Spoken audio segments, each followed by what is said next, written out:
1970 সালে পাকিস্তানের স্বৈরশাসক ইয়াহিয়ার legal frame অর্ডারের অধীনে শেখ মুজিবুর রহমানের নেতৃত্বে তৎকালীন আওয়ামী লীগ নির্বাচনে অংশ নেয় পাকিস্তানের সংবিধান রচনার জন্য। নারায়ণগঞ্জ সহ সারা দেশে আওয়ামী লীগের নির্বাচনী বক্তব্য ও ম্যানিফেস্টো ছিল পাকিস্তানের জাতীয় সংহতির পক্ষে, পাকিস্তানের অখণ্ডতার পক্ষে। 70-এর নির্বাচনে আওয়ামী লীগের ম্যানিফেস্টো বা নির্বাচনী প্রচারণায় বাংলাদেশের স্বাধীনতা নিয়ে একটি শব্দ পর্যন্ত ছিল না। উল্টো শেখ মুজিব রেডিওতে দেয়া নির্বাচনী বক্তব্যে পাকিস্তান জিন্দাবাদ বলে তার বক্তব্য শেষ করেছিলেন। মুজিব শেষ পর্যন্ত এই পাকিস্তান জিন্দাবাদকে রক্ষা করতেই কাজ করে গেছেন এবং স্বায়ত্তশাসন দাবির আড়ালে মূলত স্বাধীনতা আন্দোলনকে স্তব্ধ করে দিতে কাজ করেছেন। তার প্রমাণ আপনারা দেখুন। প্রথমেই আমরা শুনে নেই রেডিও পাকিস্তানে দেয়া শেখ মুজিবের ভাষণটির কিছু অংশ।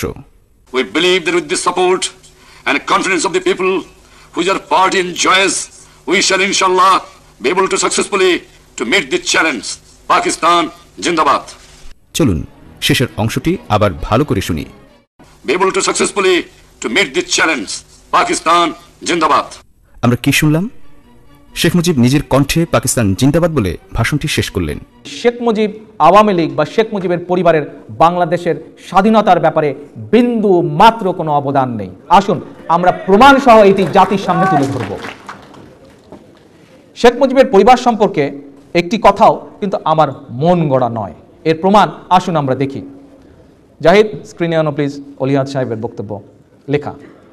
আসুন দেখি আমরা রাজনীতিবিদ মরহুম অলিয়াদ সাহেব কি বলেছিলেন তার জাতীয় রাজনীতি 1945 থেকে 1975 বইতে। আপনাদের সামনে এসছে স্ক্রিনে। এই বইতে তিনি লিখেন, মার্কিন যুক্তরাষ্ট্রের deputy assistant secretary Chris Parveen মার্কিন সিনেট সাব কমিটির শুনানিতে জানিয়েছিলেন, ইয়াহিয়ার নিকট থেকে কারারুদ্ধ নেতা শেখ মুজিবের পরিবারের ভরণ পোষণের জন্য তার স্ত্রী ফজিতুল নেসা মুজিবকে 1500 পাকিস্তানি রুপি মাসিক ভাতার বন্দোবস্ত করা হয়েছিল, যখন প্রতি ভরি সোনার দাম ছিল 140 রুপি। অলিয়াদ সাহেব আরও লিখেন, সিনেট সাব কমিটি অন রিফিউজির নিকট সাক্ষাৎকারে মার্কিন যুক্তরাষ্ট্রের deputy assistant secretary Chris Parveen যাহা বলিয়াছেন তাহা রাজনৈতিক সমাধানকল্পে পাকিস্তানের সহিত আলোচনার ইঙ্গিত বহন করে। বোধহয় ওই কারণেই বন্দী নেতা শেখ মুজিবুর রহমানের ঢাকায় অবস্থানকারী পরিবারের ব্যয় বহনকল্পে শেখ মুজিবুর রহমানের স্ত্রী বেগম ফজিতুল নেসাকে প্রতি মাসে 1500 টাকা করিয়া মাসিক ভাতার ব্যবস্থা করিয়াছিলেন। উপস্থিত সকল কর্মী ভাইরা, আমরা অঙ্গ সংগঠনের নেতৃবৃন্দ এবং কর্মী ভাইরা, মঞ্চে উপস্থিত অতিথিবৃন্দ, মুক্তি যুদ্ধ চলাকালীন সময় হানাদার পাকিস্তানিদের সঙ্গে শেখ মুজিব পরিবারের যে একটা মৌতাত ছিল, এটি কিন্তু বেগম মুজিবও নিজেও অস্বীকার করেন নাই। আমরা যদি 1972 সালের 15 এবং 16 ডিসেম্বর দৈনিক পত্রিকার একটি কাটিং দেখি, সেখানে বেগম মুজিবের কিন্তু আমরা একটি সাক্ষাৎকার দেখতে পাবো। আমার মনে হয় আপনাদের সামনে স্ক্রিনে বোধহয় সাক্ষাৎকারটি দেখা যাচ্ছে কি? দৈনিক বাংলার এই সাক্ষাৎকারটি যদি দেখেন, এখানে বেগম মুজিব নিজেই বলেছিলেন তৎকালীন পাকিস্তানি কর্তৃপক্ষের কাছে উনি বেশ কয়েকবার চিঠি লিখেছেন তার এই সাক্ষাৎকারে। শুধু তাই নয়, এর পরের পেপার কাটিংটি যদি আপনারা দেখেন, এই নিউজটি প্রকাশিত হয়েছিল 27শে সেপ্টেম্বর 1971 সালের, যখন আমাদের যুদ্ধে জয় দ্বার প্রান্তে। সেই সময় এই নিউজটি প্রকাশিত হয়েছিল কোথায়? নিউ ইয়র্ক টাইমসে এই নিউজটি প্রকাশিত হয়েছিল। এই নিউজটি যদি আপনারা পড়েন, এই নিউজটি যদি আপনারা দেখেন, দেখতে পাবেন যে তৎকালীন যে গভর্নর ছিল এম এ মালিক, তার কাছে বেগম মুজিব নিজে গিয়ে অ্যাপ্লিকেশন করে বলেছিলেন শেখ মুজিবকে মুক্তি দেওয়ার জন্য। এই হচ্ছে বাংলাদেশ স্বাধীনতার প্রতি তাদের অবদান। এখন নেতৃবৃন্দ, কিছু কি বুঝতে পারলেন আপনারা? হ্যাঁ, কিছু কি বোঝা গেল? কি বুঝলেন? আসেন, বোঝার আরো বাকি আছে, আসেন। এই যে আধাবেলা খেয়ে না খেয়ে, একবেলা খেয়ে না খেয়ে যখন লাখো যোদ্ধা যুদ্ধের ময়দানে লড়াই করছে বাংলাদেশের স্বাধীনতার সূর্য ছিনিয়ে আনার জন্য, শেখ মুজিবের পরিবার তখন খুনি ইয়াহিয়া খানের পয়সায় খান সেনাদের পাহারায় নিরাপদে কিন্তু ঢাকায় কাটাচ্ছে। আওয়ামী লীগ নেতারা কলকাতায় ভালোই ছিলেন, এই ব্যাপারে আরেকদিন আমরা আলোচনা করব। আর শখের বন্দি শেখ মুজিবুর রহমান এরিনমোর পাইপ হাতে নিয়ে ভালোই ছিলেন পাকিস্তানে।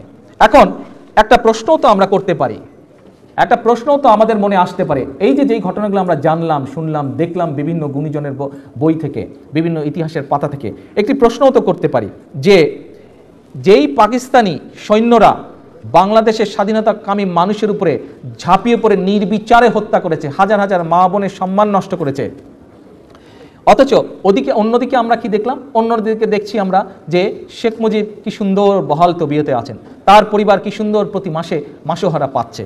এখন আমরা যদি এই যে শেখ মুজিবের প্রতি তাদের কিন্তু কোনো ক্ষোভ নেই, পাকিস্তানিদের কোনো ক্ষোভ নেই, পাকিস্তানি সেনাদের কোনো ক্ষোভ নেই, পাকিস্তানি কর্তৃপক্ষের কোনো ক্ষোভ নেই, যত ক্ষোভ তাদের বাংলাদেশের মানুষের উপরে। শেখ মুজিবের পরিবারের এবং শেখ মুজিব তো বহাল তবিয়তেই আছেন। তাহলে আবার যদি এর আগের বক্তব্যের মতন আজ যদি আবার আমি আপনাদের সামনে বলি সাক্ষ্য প্রমাণের ভিত্তিতে যে শেখ মুজিবকে আজও আমরা যদি আবার পাক বন্ধু বলি, এটিতে কি কোনো ভুল হবে? কোনোই ভুল হবে না। আওয়ামী লীগের বেজার দিয়ে আমাদের কিছু যায় আসে না। ইতিহাস যা সত্য, ইতিহাস তাই বলবে। কার কি বেজার হলো তাতে কিছু যায় আসে না আমাদের। এখন নেতৃবৃন্দ, এই যে এর আগের মিটিংয়ে যে আমি শেখ মুজিবকে পাক বন্ধু বলেছিলাম, এই পাক বন্ধু বলায় নাকি আওয়ামী লীগের কোনো ব্যক্তির বলে সম্মানহানি হয়েছে, খুব সম্মানে তাদের আঘাত করেছে, ভীষণ সম্মানহানি হয়েছে। এখন এটা শোনার পরে খুব অবাক লেগেছে, আমার বিশ্বাস যারা বিবেকবান মানুষ তাদেরও অবাক লেগেছে। কেন অবাক লেগেছে আসেন আমরা দেখি। আমরা দেখলাম যে আওয়ামী লীগকে শেখ মুজিব চোরের দল, চাটার দল বলে নিষিদ্ধ করে দিয়ে বাকশাল গঠন করেছিল। এখন এই কাণ্ডগুলো আওয়ামী লীগের কারো সম্মানহানি করছে না। এতগুলো যে কাণ্ড, অকাণ্ড, অপকর্ম, অপকীর্তি, কুকীর্তি, এইগুলা কোনো আওয়ামী লীগের সম্মানহানি করছে না। আমরা সাক্ষ্য প্রমাণের দিয়ে ঐতিহাসিক দলিলের ভিত্তিতে যখন বললাম শেখ মুজিবকে পাক বন্ধু বলা যথা উপযুক্ত, তখন তাদের সম্মানহানি হলো। তাহলে চিন্তা করে দেখেন এইসব মানে তাদের মানসিকতা, এই আওয়ামী লীগ নামক দলটির মানসিকতা কোথায় গিয়ে ঠেকেছে, কত নিম্নে তাদের গিয়ে মানসিকতা ঠেকেছে যে দেশের মধ্যে এত অপকর্ম, এত কুকর্ম, এত কুকীর্তি করার পরেও তাদের সম্মানহানি হয় না।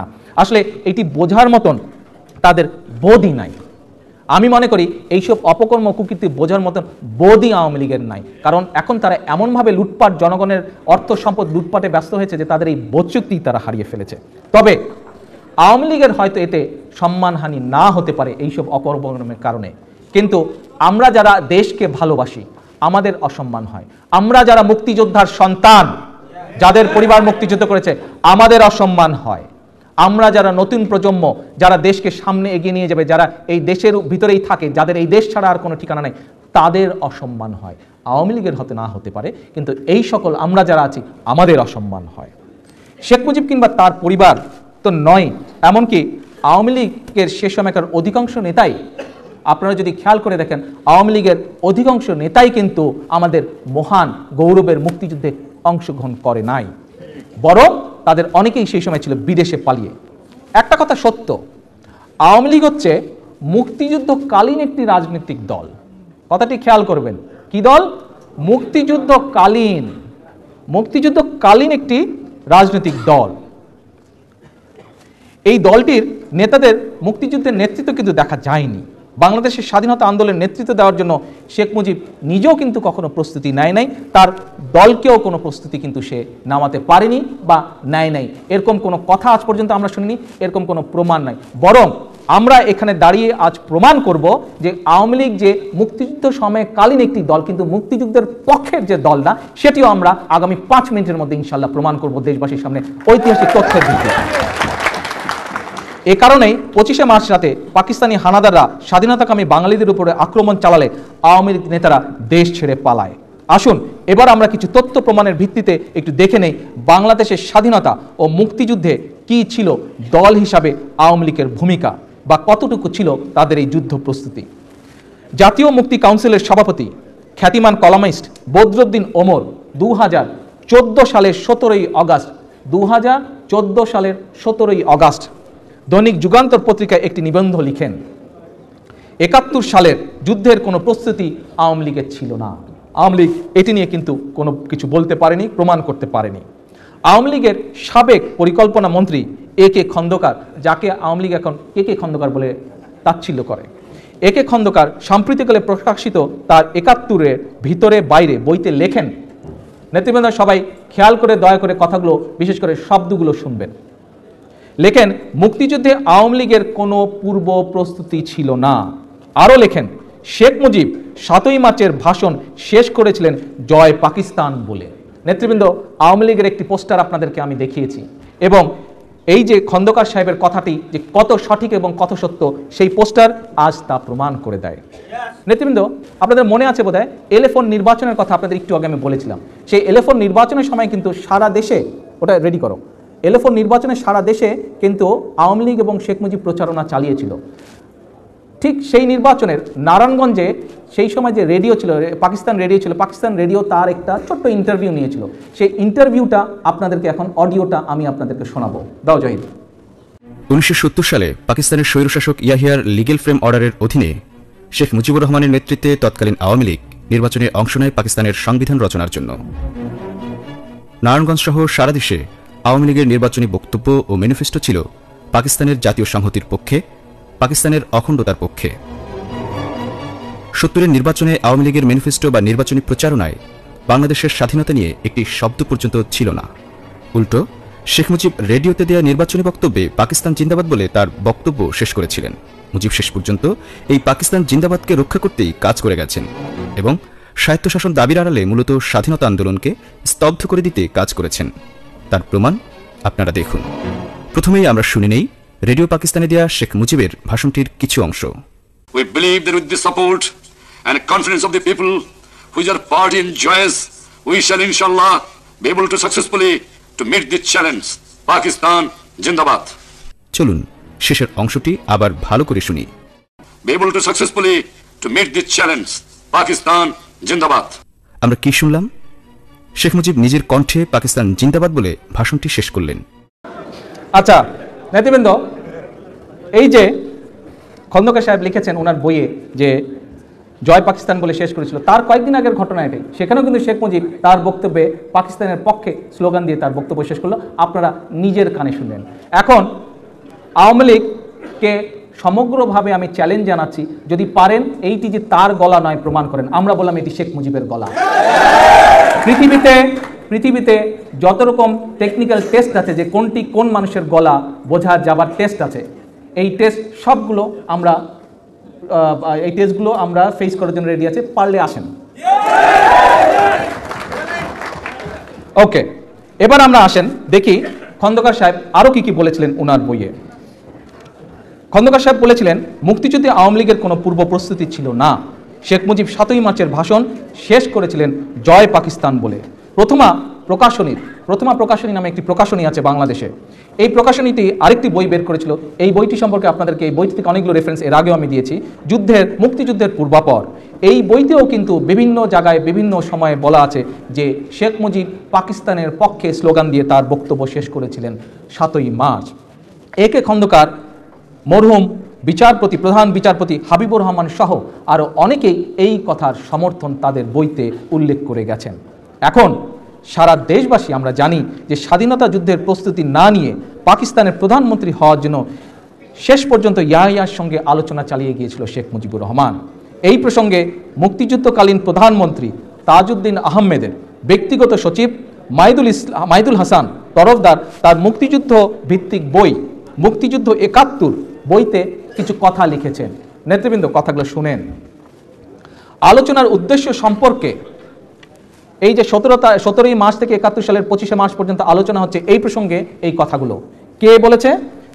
মরহুম তাজউদ্দিন সাহেবের যে ব্যক্তিগত সচিব মইদুল হাসান, উনি বলেছিলেন, আলোচনা উদ্দেশ্য সম্পর্কে যুগপৎ সন্দিহান ও আশাবাদী থাকায় আওয়ামী লীগ নেতৃত্বের পক্ষে আসন্ন সামরিক হামলার বিরুদ্ধে যথা উপযোগী সাংগঠনিক প্রস্তুতি ও ব্যবস্থা গ্রহণ করা সম্ভব হয়নি।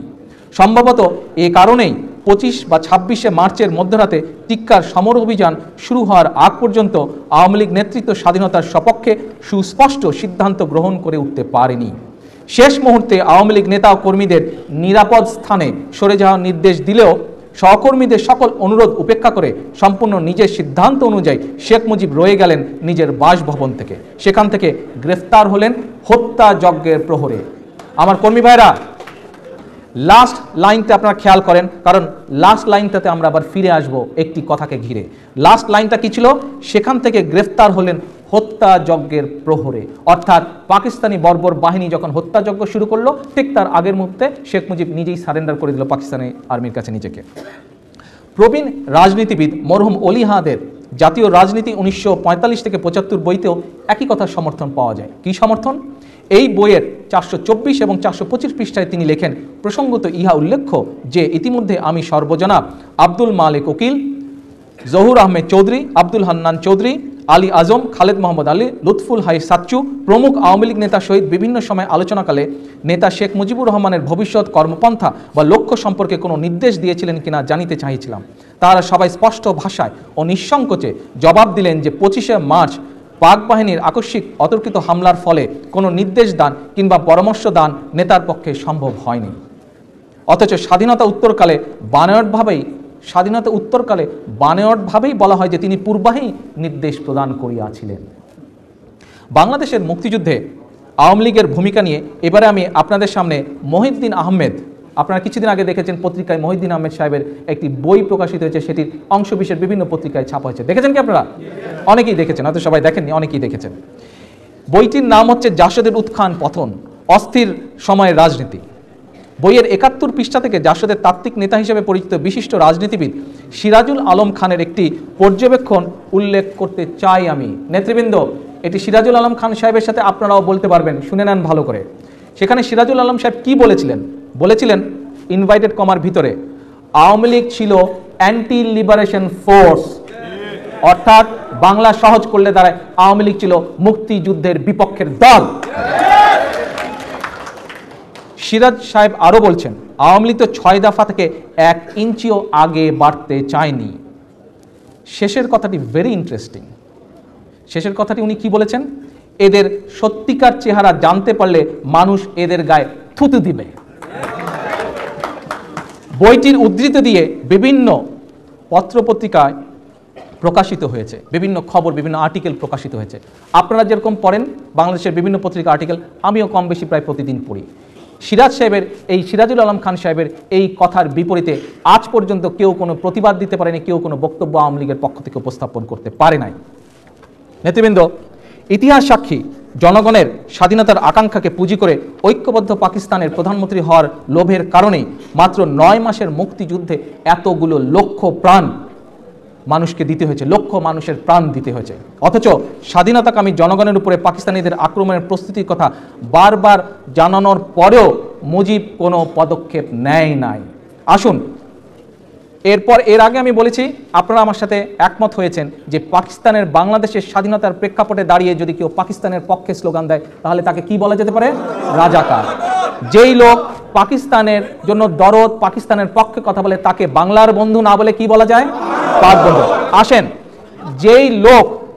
যেই লোকের আমরা আরো প্রমাণ আগে আপনাদের সামনে আমরা উপস্থাপন করি, আপনাদের মাধ্যমে জাতির সামনে স্থাপন করব যে আওয়ামী লীগ, তারা যে বলে স্বাধীনতার পক্ষের তারা শক্তি, এই আওয়ামী লীগের এবং শেখ মুজিবের স্বাধীনতা যুদ্ধের সময় যে পাকিস্তানি বাহিনীর হামলা ছিল তা মোকাবেলা করার জন্য তাদের কোনো মানসিক কোনো বাস্তব প্রস্তুতি তাদের ছিল না, এবং এটা ইচ্ছাকৃতভাবেই তাদের ছিল না, কারণ তারা বিভোর ছিল পাকিস্তানের ক্ষমতা পাওয়ার জন্য। কাজে এই যে লক্ষ লক্ষ মানুষ মারা গেল, এই মারা যাওয়ার জন্য এককভাবে দায়ীকে আমরা আজ এটার বিচার করব। আসেন, মুক্তিযুদ্ধের পূর্বপর বইয়ের 15 নম্বর পৃষ্ঠায় মইদুল হাসান বলেছেন, আমি শেখ মুজিবুর রহমানকে পাকিস্তানের হামলা বা আক্রমণের প্রস্তুতি, ট্যাঙ্ক বহরকে ঢাকা চলাচলের জন্য প্রস্তুত করার সংবাদ জানাই। একজন ব্যক্তি কিন্তু বলছেন যে সে খবর দিয়েছে শেখ মুজিবকে, সে সব কিছু বলেছে। আরও কি বলছে? আমি যা অনুমান করেছিলাম তিনি শুনেই বললেন আমি সব জানি। আমি তাকে আরও বললাম, পাকিস্তানিদের ঠেকানোর জন্য তারা জানিয়েছে 3টি সুনিদ্র, অর্থাৎ সেই সময় আর্মিতে যে সকল বাঙালি অফিসার ছিল তারা এই মাইদুল হাসানকে দিয়ে কিছু কিছু খবর শেখ মুজিবের কাছে পাঠিয়েছিল, এবং যেহেতু তারা সামরিক অফিসার ছিল তাদের চিন্তা ভাবনাগুলো তারা পাঠিয়েছিল কিভাবে পাকিস্তানি আর্মিকে, হানাদার বাহিনীকে ঠেকানো যায়, কোন কোন পয়েন্টে ঠেকালে তারা দেশে ঢুকতে পারবে না। এই প্ল্যান দিয়েও তারা পাঠিয়েছিল মাইদুল সাহেবকে শেখ মুজিবের কাছে। আসুন আমরা জেনে যাই কি।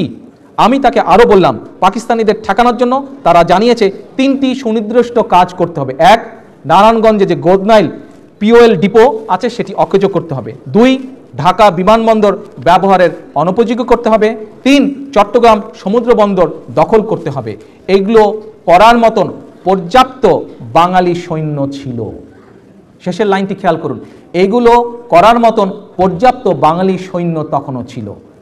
মহিদুল হাসান আরও লিখেছেন, তার সমস্ত কথা শুনে মুজিব তাকে পাঠিয়েছিলেন তাজউদ্দিন আহমেদের কাছে। তাজউদ্দিন আহমেদ সব শুনে জিজ্ঞাসা করেছিলেন মহিদুল সাহেবকে যে মুজিব ভাই এর কথা শুনে আপনার কি মনে হলো? তখন মহিদুল সাহেব বলছেন তিনি কেন আমার কাছে, উত্তরে মহিদুল সাহেব বললেন তিনি হয়তো এই ব্যাপারে নিজে কোনো সিদ্ধান্ত নিতে চান নাই। তিনি মানে শেখ মুজিব নিজে কোনো সিদ্ধান্ত নিতে চান নেই, আবার খবরটা অগ্রাহ্যও করতে পারলেন না, তাই আপনার কাছে পাঠিয়েছেন। তাজউদ্দিন সাহেব হেসে বলেন, এই তো আপনি আওয়ামী লীগের পলিটিক্স বুঝে গেছেন, আওয়ামী লীগের রাজনীতি বুঝে গেছেন। মানে স্বাধীনতা যুদ্ধ করবো না, আমরা ক্ষমতা নেব, আমরা দেন দরবার করে ক্ষমতা নেব, দেশ স্বাধীন না, আমরা স্বায়ত্তশাসন অর্থাৎ পাকিস্তানের পার্ট হয়েই থাকবো। আওয়ামী লীগের রাজনীতি বুঝে গেছেন উনি বলেছিলেন। এখন আওয়ামী লীগের সাবেক, আপনাদের সামনে বোধহয় এই জিনিসটার প্রজেকশন এসছে, বোধহয় দিয়েছ আপনাদের সামনে, আপনারা দেখতে পাবেন যে প্রজেকশনটা আছে, এই প্রজেকশনে মহিদুল সাহেবের এই কথাগুলো ওখানে আছে। এই বইটির নাম মুক্তিযুদ্ধের পূর্বাপর। এখন আওয়ামী লীগের সাবেক পরিকল্পনা মন্ত্রী ও মুক্তিযুদ্ধের উপ অধিনায়ক তার সম্প্রতিকালের ৭১-এর ভেতরে বাইরে বইতে আরও কিছু গুরুত্বপূর্ণ কথা লিখেছেন। খুব মাইনরলি এই কথাগুলো, খুব মনোযোগ দিয়ে এই কথাগুলো আপনাদেরকে শুনতে হবে। রাজনৈতিক নেতাদের নির্দেশনা পেলে মার্চের প্রথম দিকে পূর্ব পাকিস্তানে বাঙালি সৈন্য, ইপিআর, পুলিশ যা ছিল তা দিয়ে পাকিস্তানিরা আঘাত বা আক্রমণ করার আগে আমরাই তাদের আক্রমণ করতে পারতাম। My dear leaders, my dear নতুন প্রজন্মের ভাই বোনেরা, আমি তোমাদের জন্য আবার লাইনটা পড়ছি। খন্দকার সাহেব কি বলেছেন লাইনে, ওনার বইতে বলেছেন, রাজনৈতিক নেতাদের নির্দেশনা পেলে মার্চের প্রথম দিকে পূর্ব পাকিস্তানের বাঙালি সৈন্য, ইপিআর, পুলিশ যা ছিল তা দিয়ে পাকিস্তানিরা আঘাত বা আক্রমণ করার আগেই আমরাই তাদের আক্রমণ করতে পারতাম। ওকে, আসেন এরপরে লাইন। উচ্চ পর্যায়ে রাজনৈতিক নেতৃত্বে সবুজ সংকেত পাওয়া গেলে স্বাধীনতার জন্য সাধারণ মানুষও আমাদের সঙ্গে যোগ দিত এবং আমাদের লোকবল আরও অনেক গুণ বেড়ে যেত। এই আঘাতে তখনই আমাদের বিজয় সম্ভাবনা ছিল। আর যদি সরাসরি বিজয় নাও হতো তবুও প্রতি পদে তাদের অভিযান ব্যাহত হতো এবং অনতিবিলম্বে বিজয় আমাদেরই হতো। এর জন্য কোনো বিদেশি সৈন্য আনারও দরকার হতো না, এর জন্য কোনো বিদেশি সৈন্য আনারও দরকার হতো না। দেশে এত ধ্বংসযজ্ঞ বা সম্পদহানি ও অর্থনীতির এত বড় ক্ষতি হতো না। ঠিক সময় ঠিক সিদ্ধান্তটি না নেওয়ার কারণে 25শে মার্চের ব্যাপক ধ্বংসযজ্ঞ সংঘটিত হয়, যা পূর্ব পরিকল্পনা থাকলে এড়ানো যেত। আমি মনে করি, অর্থাৎ খন্দকার সাহেব বলছেন, রাজনৈতিক নেতারা যুদ্ধের জন্য, খন্দকার সাহেব বলছেন, খন্দকার সাহেব শেখ মুজিবের সময় বিমান বাহিনীর প্রধান ছিলেন আর শেখ হাসিনার বিভিন্ন সময়, এই উভয় সময় মন্ত্রী ছিল, এটা তো জানেন নাকি? হ্যাঁ, আচ্ছা, সেই খন্দকার সাহেব বলছেন, কি বলছেন, রাজনৈতিক নেতারা যুদ্ধের জন্য মানসিকভাবে প্রস্তুত ছিলেন না, তাই তাদের কাছ থেকে কোনো নির্দেশনা আসেনি। তারা হয়তো রাজনৈতিকভাবে আন্দোলন করে তাদের দাবি বাস্তবায়ন করতে চেয়েছিলেন, যা কিনা চূড়ান্তভাবে ব্যর্থ হয় এবং জাতিকে এর জন্য অনেক মূল্য দিতে হয়। এবার আমরা যদি নিজেরাই একটু পরিস্থিতি বিশ্লেষণ করি তাহলে আমরা কি দেখতে পাবো? বাংলাদেশ থেকে পাকিস্তানের ল্যান্ড ডিস্টেন্স কত বলেন তো ভাই? প্রায় 1200 মাইলের মতন, কম বেশি প্রায় 1200 মাইলস। 71 সালের 7ই মার্চের প্রথম সপ্তাহে বাংলাদেশে পাকিস্তানি, অর্থাৎ পাকিস্তানি ভাষাভাষী সৈন্যের সংখ্যা ছিল মাত্র কয়েক হাজার, 7 থেকে খুব বেশি হলে 10,000-এর ভিতরে ছিল এই সংখ্যা অ্যাপ্রক্সিমেটলি। কিন্তু শেখ মুজিবকে প্রধানমন্ত্রী হওয়ার লোভ দেখিয়ে তার অদূরদর্শিতার সুযোগে ঢাকায় কমপক্ষে লক্ষাধিক সৈন্য জড়ো করার সুযোগ করে নিয়েছিল সেই সময়কার ইয়াহিয়া খান। শেখ মুজিব 7ই মার্চ স্বাধীনতার ঘোষণা দিলে 7.5 কোটি স্বাধীনতাকামী বাঙালির বিরুদ্ধে পাকিস্তানিদের যেই অল্প সৈন্য ছিল, 7ই মার্চ যদি শেখ মুজিব স্বাধীনতার ঘোষণা দিত তখন সেই 7 থেকে 10,000 যে পাকিস্তানি সৈন্য ছিল সেই সৈন্যরা খুব সহজেই পরাজিত হতে পারত। এ প্রসঙ্গে আবার আমরা ফিরে আসি বিশিষ্ট কলামিস্ট বদরুদ্দিন ওমরের একটি লেখা, যা প্রকাশিত হয়েছিল দৈনিক যুগান্তরের 2014 সালের 14ই সেপ্টেম্বর। সেখানে তিনি লিখেছেন, তিনি যদি, অর্থাৎ শেখ মুজিব, তিনি যদি জনগণের উপরে নির্ভরশীল হতেন, খেয়াল করবেন জনগণের উপরে নির্ভরশীল, অর্থাৎ জনগণের উপরে তার কিন্তু আস্থা নাই শেখ মুজিবের, জনগণের উপরে যদি নির্ভরশীল হতেন এবং সামরিক বাহিনীর, এই কথাটা খুব গুরুত্বপূর্ণ দেখেন, সামরিক বাহিনীর বাঙালি সদস্যদের সঙ্গে সম্পর্ক রাখতেন, তাহলে 7ই মার্চ রেসকোর্সের ময়দানে বক্তৃতা শেষে দেশের লোককে ঘরে ঘরে দুর্গ তৈরির আহ্বান না জানিয়ে এবং বক্তৃতার শেষে জয় পাকিস্তান না বলে ওই সমাবেশেই স্বাধীনতার ঘোষণা দিয়ে সমবেত লাখ লাখ মানুষকে ক্যান্টনমেন্টের দিকে পরিচালনা করতেন এবং বাঙালি সামরিক লোকদের ক্যান্টনমেন্টের দখল নেওয়ার আহ্বান জানাতেন। এই যে বদরুদ্দীন ওমর সাহেব যেই কথাটি বললেন, আপনাদের বিবেক বুদ্ধি বা রাজনৈতিক জ্ঞান দিয়ে এখানে যারা উপস্থিত আছেন কম বেশি সকলেই প্রত্যক্ষ বা পরোক্ষভাবে রাজনীতির সাথে জড়িত। আপনাদের কি মনে হয় আপনারা যদি শেখ মুজিবের জায়গায় থাকতেন তাহলে বদরুদ্দীন ওমর সাহেব যেটা বলছেন আপনারা কি তাই করতেন? হ্যাঁ, আপনারা কি সেদিন বাঙালি অফিসারদের এবং দেশের জনগণকে, ঢাকার জনগণকে কি বলতেন যে ক্যান্টনমেন্ট ঘেরাও করার জন্য? আপনারা কি তাই করতেন? কে কে এই কাজটা করতেন না যেটা বদরুদ্দীন সাহেব বলছেন? হাত তুলেন তো, কে কে ওনার সাথে একমত না? বদরুদ্দীন সাহেবের সাথে, বদরুদ্দীন সাহেবের সাথে কে কে একমত না? হাত তুলেন। আচ্ছা, তার মানে মনে হচ্ছে সবাই একমত। কে কে একমত বদরুদ্দীন সাহেবের সাথে? কে কে একমত? আলহামদুলিল্লাহ, সারা ঘর বদরুদ্দীন সাহেবের সাথে একমত। আসেন এরপরে দেখি আবার আমরা আগাই সামনের দিকে। বিমানবন্দর দখল সহজেই হতো। তখন পর্যন্ত পাকিস্তানি সৈন্যদের সংখ্যা কম থাকায় জনগণের সঙ্গে ঐক্যবদ্ধভাবে বাঙালি সামরিক সদস্যরা ক্যান্টনমেন্ট দখল করতেন। সেই সংঘর্ষে হয়তো বেশ কিছু মানুষ নিহত বা আহত হতো, কিন্তু পূর্ব পাকিস্তানে ওই দিনই পাকিস্তান সরকারের পতন হতো। কিন্তু শেখ মুজিব এবং অন্য অন্য আওয়ামী লীগ নেতারা তাদের কোনো সেরকম রাজনৈতিক প্রজ্ঞা ছিল না। এখন নেতৃবৃন্দ, এই যে আমরা এ কে খন্দকার সাহেবের বই থেকে আমরা জানতে পারলাম যে তৎকালীন রাজনৈতিক যে অথরিটি ছিল তাদের যুদ্ধের কোনো প্রস্তুতি ছিল না। তাদের যদি যুদ্ধের প্রস্তুতি থাকতো তাহলে সেদিন বহু লক্ষ মানুষের বা বহু হাজার মানুষের জীবন বাঁচানো যেত। বদরুদ্দীন ওমর সাহেবের বক্তব্য থেকে বা তার লেখা থেকে আমরা জানতে পারলাম সেদিন যদি 7ই মার্চের ভাষণে শেখ মুজিব যদি বাঙালি সামরিক অফিসার যারা ছিল তাদেরকে যদি বলতো যে তোমরা ওখানে থাকো, আমরা অন্য মানুষ নিয়ে আসছি, তাহলে সামান্য সংখ্যক যে পাকিস্তানি সৈন্য ছিল তাদেরকে খুব সহজেই পরাজিত করা যেত। খন্দকার সাহেবের ভাষায় এই যে মানুষের যান রক্ষা করা যেত। খন্দকার সাহেবের ভাষায় এই যে দেশের অর্থনীতি বা ধ্বংসযজ্ঞকে হাত থেকে দেশকে রক্ষা করা যেত। এখন এই সবগুলো জানার পর এই ঘটনাগুলোর জন্য আমরা কি এককভাবে কাকে দায়ী করতে পারি? শেখ মুজিবকে। এবং আমরা যেভাবে তাকে রাজাকার বলেছি, আমরা তথ্য প্রমাণ সত্য দিয়ে বিচার বিশ্লেষণ করে বলেছি তাকে রাজাকার। আমরা সত্য প্রমাণ ঘটনার ঐতিহাসিক দলের ভিত্তিতে বলেছি সে ছিল পাক বন্ধু। আজকে যদি আমরা বলি এই যে লক্ষ মানুষ 71 সালে মারা গেল, 71 সালে 9 মাসের স্বাধীনতা যুদ্ধে মারা গেল লক্ষ লক্ষ মানুষ, এই যে হাজার হাজার মা বোনের সম্মান নষ্ট হলো, এর জন্য এককভাবে, এই হত্যাকাণ্ডের জন্য এককভাবে কি শেখ মুজিবকে দায়ী করা চায়? তাহলে এত মানুষের যে হত্যাকারী তাকে এক বাক্যে কি বলা উচিত? যে মানুষ মারে তাকে কি বলে? যে বিচার তো হবে। নেতৃবৃন্দ, তাহলে আসল বাস্তবতা কি হলো? ইতিহাস বিশ্লেষণ করলে অনেকেই মনে করেন শেখ মুজিব নিজেও, আসেন আমরা আবার ইতিহাসকে বিশ্লেষণ করার চেষ্টা করি, শেখ মুজিব নিজেও আওয়ামী লীগকে মুক্তিযোদ্ধার দল কিন্তু কখনো মনে করে নাই, বিশ্বাসও করে নাই, এ ব্যাপারে তার কোনো আগ্রহ ছিল না। কারণ শেখ মুজিব ভালো করেই জানতো সে নিজেই মুক্তিযুদ্ধের জন্য এই দলকে প্রস্তুত করে নাই। তাই এ দলের সে সময়কার নেতারাও কিন্তু সম্মুখে যুদ্ধে তারা অংশগ্রহণ করেনি। এখন এই যে নেতৃবৃন্দ, আবার একটা কুইজ দেই আপনাদেরকে। এই যে একটু আগে বক্তব্যের এক জায়গায় আমি বলেছিলাম যে শেখ মুজিব নিজেই কিন্তু চাটার দল, চোরের দল, এইসব বিভিন্ন অভিযোগ দিয়েই হোক আর তার অন্য কোনো পলিসির কারণেই হোক আওয়ামী লীগকে কী করেছিল? ব্যান করে দিয়েছিল। আওয়ামী লীগকে ব্যান করে সে সব দলকে ব্যান করে বাকশাল করেছিল। এখন আওয়ামী লীগ তো তারা নিজেরা দাবি করে যে তারা মুক্তিযুদ্ধের সপক্ষের দল, তাই বলে না? আচ্ছা, তারা মুক্তিযুদ্ধের সপক্ষের দল। এখন এই যে মুক্তিযুদ্ধের দল, মুক্তিযুদ্ধের তথাকথিত তাদের ভাষায় মুক্তিযুদ্ধের দল, মুক্তিযুদ্ধের সপক্ষের দল, এই দলকে কি করলো শেখ মুজিব? ব্যান করে দিল।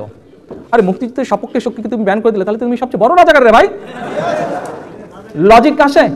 হ্যাঁ, মুক্তিযুদ্ধের সপক্ষের দলকে তুমি ব্যান করে দিলে তাহলে তো ভাই সেটা তো মুক্তিযুদ্ধের সবচেয়ে বড় বিপক্ষ কাজ হলো। তা মুক্তিযুদ্ধের বিপক্ষের কাজ কে করবে ভাই? একজন রাজাকারই তো করবে। তাহলে তো শেখ মুজিবকে কি বলা যায়? বাংলাদেশের সবচেয়ে বড় অন্যতম যে নতুন প্রজন্মের ভাই বোনেরা, নেতৃবৃন্দরা, এই হলো শেখ মুজিব এবং এই হলো আওয়ামী লীগ। এই দলটি স্বাধীনতার আগে, আসেন আরো আমরা জিনিস দেখি, আরো বিষয় দেখি। এই দলটি স্বাধীনতার আগে কিংবা পরে কখনোই জনগণের উপরে ভরসা রাখেনি। জনগণের আশা আকাঙ্ক্ষাকেও তারা কোনো মূল্য দেয়নি। করেছে জনগণের সাথে সকল সময়ে প্রতারণা। এই যেই প্রতারণাগুলো তারা করেছিল সেই প্রতারণা শেখ মুজিব তার আগে এবং পরে করেছিল। আমি বক্তব্যে এক জায়গায় বলেছি যাদের বয়স এখন 70, তরুণ প্রজন্মকে অনুরোধ করেছি সেই সকল প্রবীণ মুরব্বীদের কাছ থেকে এই ঘটনাগুলোর সত্যতা যাচাই করতে। নতুন প্রজন্মকে আমি বলবো আওয়ামী লীগকে বিচার করার জন্য, যে আওয়ামী লীগ যে এখনই যে আমি বললাম কখনোই তারা জনগণের উপরে বিশ্বাস রাখেনি, বরং সকল সময় প্রতারণা করেছে। আমরা